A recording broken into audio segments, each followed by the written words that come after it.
Just minutes before the shocking collapse that left fans stunned and the internet spinning, YoungJoc made a call. Not to a friend, not to his team, but to 911. Why? Why did he reach out to emergency services before anything visibly happened? What was he anticipating? And now, leaked audio from that very call is raising even more questions. His tone? Unshaken. His words? Carefully chosen. His timing? Impossible to ignore.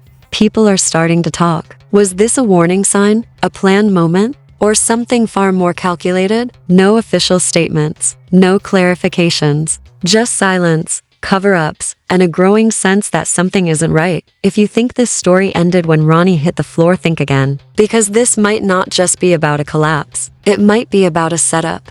And the first piece of evidence? That phone call. Stay with us. Because what you're about to hear might change everything. When it comes to the world of celebrity drama, there's petty, there's messy, and then there's whatever this is. YoungJoc, once just another southern rapper with a meme-worthy hairstyle and a few reality TV appearances under his belt, is now at the center of something that feels less like entertainment and more like a full-blown public unraveling. And standing right next to him in this chaos, or rather, crumbling beneath it, is Rani Rucchi, the rising star whose glow-up turned glitchy the moment her knees buckled in front of a live crowd and cameras started rolling. But let's rewind. Not to the fall, but to the call. Because before the screaming fans, before the medics rushed the stage, before Twitter exploded, there was a quiet, controlled call placed to 911 from Joc's phone. And it happened before anything went visibly wrong, and no one's talking about it, at least. Not officially. Because while the headlines focused on Rani's sudden collapse, calling it exhaustion, anxiety, even black magic at one point, yes.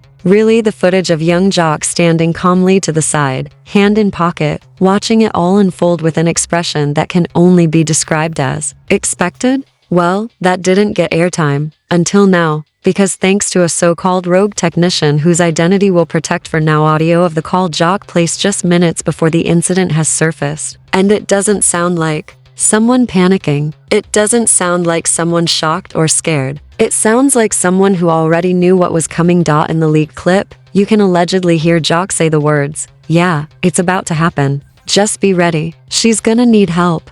No name mentioned, no details shared, just those words. Calm, intentional, ominous. And if that doesn't give you chills, it should.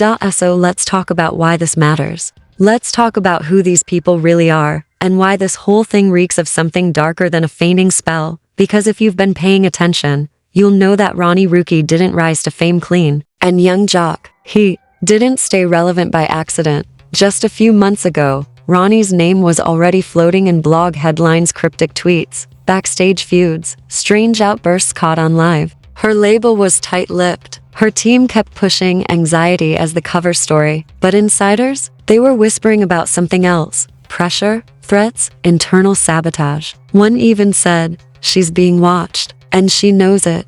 Enter YoungJoc. Someone who's been in the business long enough to know where the bodies are buried and who to bury them for. While publicly seen as the clownish comic relief of hip-hop, behind the scenes he's allegedly been involved in facilitating exits for artists that caused problems. Need an NDA signed under duress? Call Joc. Need someone to disappear from a deal? Joc's your guy. That's what they say. So now, put that energy next to Rani, a rising female artist, young, defiant, gaining traction way too fast, and with rumors swirling that she was planning to ditch her label and go independent by the end of the year. Are we still calling this a coincidence? Multiple unverified sources have told us that in the week leading up to her collapse, Rani was having serious meetings, secret meetings, off-book, off-grid, and way off the record. She reportedly met with a rival manager, someone Joc allegedly had beef with over a canceled tour deal. The timing? Suspicious. The location? Even worse, at a known private venue owned by Joc's cousin. Now here's where things really start to heat up. On the night of the collapse, Joc and Rani were booked at the same showcase event. Joc arrived early. He wasn't on the performance list. He wasn't scheduled to speak. Yet, according to staff, he showed up backstage an hour before anyone else and spent that time in quiet conversation with someone on the event's Security team. That same security guard was later seen rushing toward Rani just before she hit the floor. Coincidence number 2? Or is this becoming a pattern? But the real kicker, the moment that turned this from a sad incident to a full-blown conspiracy, is the footage from Joc's phone, which he claimed was live streaming behind-the-scenes moments for fans. That video was quickly deleted, then re-uploaded with a strange edit. The audio glitched. The moment Rani collapses is mysteriously cut, and the video ends abruptly, and yet, a tech-savvy fan screen recorded the original dot in the unedited version. You can clearly hear Joc say to someone off camera, "She's gonna go down hard. Just wait for it." That line alone has set social media on fire because now, fans aren't just asking if Joc had something to do with what happened to Rani. They're asking how long he planned it, and more importantly, why. Because whether this was a scare tactic, a power play, or something more sinister, one thing is clear. Rani didn't just collapse, she was taken out. Now, while official media is still pushing soft headlines, artist suffers stress-related incident. Rani recovering after health scared. Those of us paying attention know better. We've seen the deleted clips. We've heard the leaked audio. We've watched Joc's eyes during that entire event, calm, detached, like a man watching a script unfold exactly as written. And the people are catching on. The hashtags are already trending. Hashtag justice for Rani, hashtag Joc new, hashtag leaked call truth, which brings us back to that phone call. If it really was just concern, why didn't Joc say her name? Why didn't he ask for help after something happened? Why did he know before? And if this was just bad timing, why is every trace of that call being scrubbed from online logs? That's what we're digging into next. The cover-up, the silence, and the strange damage control campaign suddenly launched by Joc's PR team. Because what happens after the collapse is even uglier than what came before. And just like that, the silence began. The moment that leaked audio surfaced, the call where Joc allegedly mutters, "She's gonna need help." His entire online presence went on lockdown. Twitter account, set to private. Instagram comments, limited. Facebook page, ghost town. But what's even more suspicious, every platform showed signs of manual wiping. Posts that had nothing to do with the scandal gone. Tour dates, memes, old throwbacks, even a video from 3 years ago of him eating cereal, deleted. Why? Damage control. Within 48 hours of Rani's collapse, Joc's PR firm, a boutique crisis agency known for cleaning up celebrity meltdowns, launched a statement that read more like a hostage note than an apology. YoungJoc expresses concern for Rani's well-being and asks the public to respect her privacy during this challenging time. He will not be issuing further statements at this moment. No mention of the call, no denial of the leak, no explanation of why he was already calling for help before anything happened, just a generic, sanitized blanket. A non-response designed to say everything, while saying nothing at all. But the internet doesn't forget. And it definitely doesn't forgive silence when the tea is boiling. Because while Joc was busy scrubbing his socials, fans were busy digging deeper. And what they found, chilling. First, let's talk about the call logs. One fan account, we won't name them here for safety, claims they gained access to partial metadata from Joc's phone during the event. The log allegedly shows an outgoing call to emergency services 6 minutes and 43 seconds before Rani collapsed. That same timestamp lines up exactly with the moment Joc slipped away from the backstage crowd and moved into an isolated hallway. Caught on venue security footage, that clip was leaked. In it, Joc can be seen pacing, phone to his ear, nodding slightly. He ends the call, slides the phone into his back pocket, and walks back to the dressing room, whistling. Who whistles before a breakdown? But that's not all. An anonymous stagehand has now come forward under a blurred face interview, claiming that Joc had been weirdly calm all evening. According to him, he was just standing there watching everything, like he knew what was about to go down. I even joked, "You look like you're waiting for something," and he smirked and said, "Oh, it's coming." And then, Rani collapsed.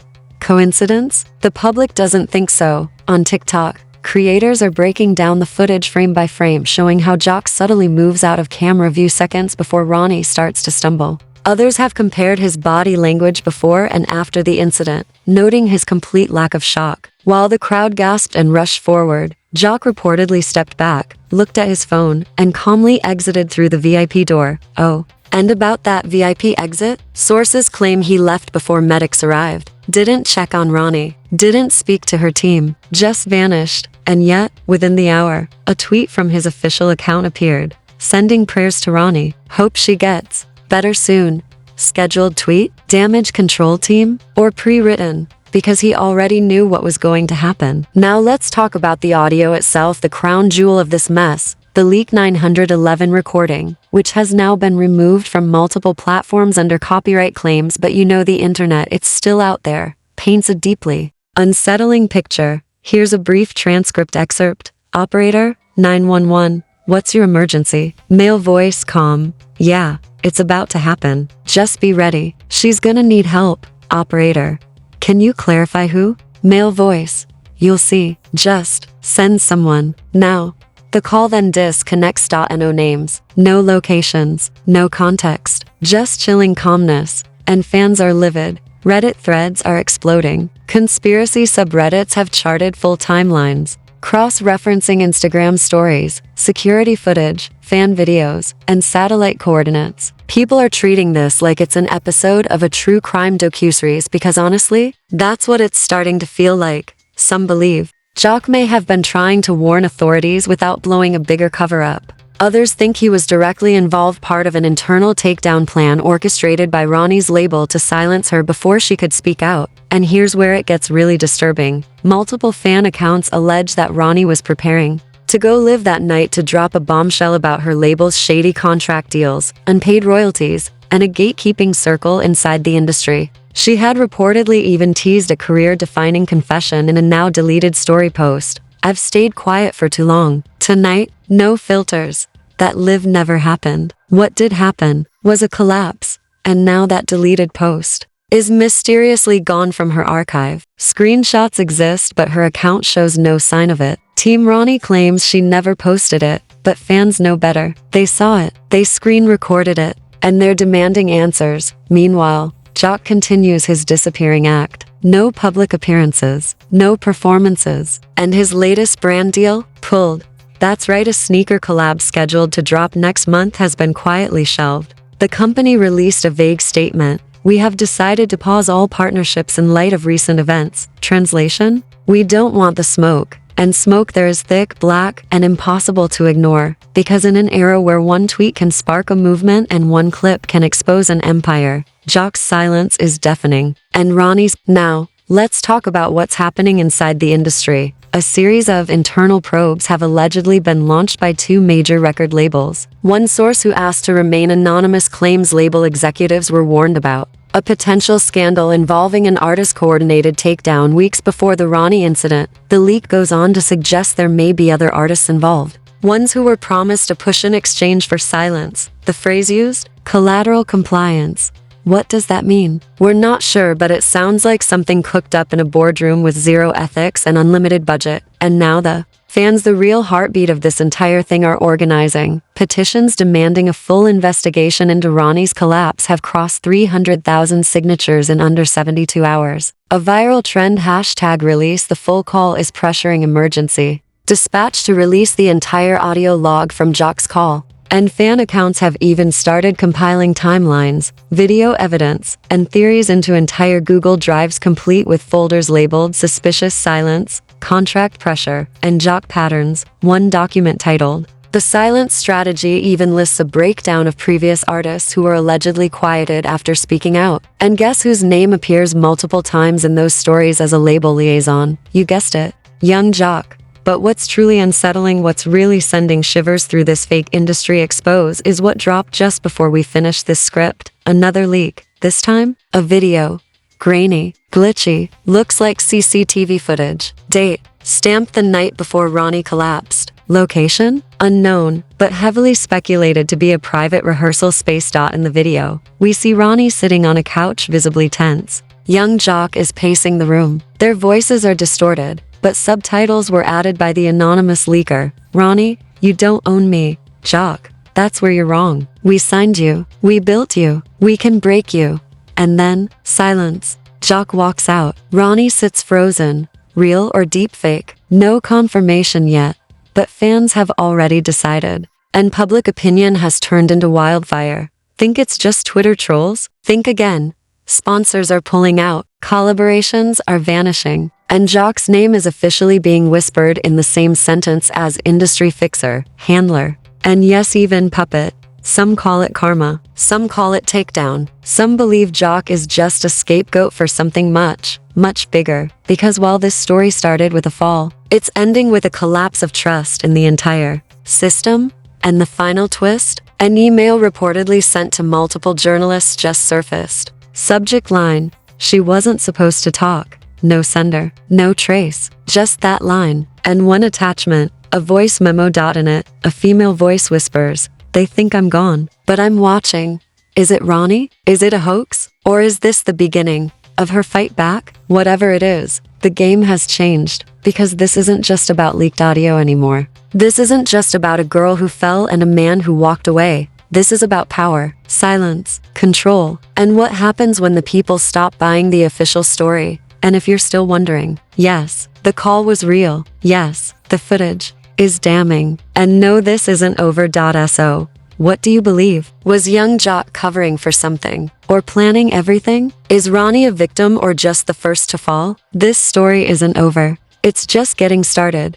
Drop your wildest theories in the comments. Like the video if your jaw hit the floor. Subscribe for more leaked truths they don't want you to hear. And don't forget to hit that bell, because next time, the scandal might be even bigger. Stay alert, investigators. This was Exposed Files, and trust us, you haven't heard the last of this.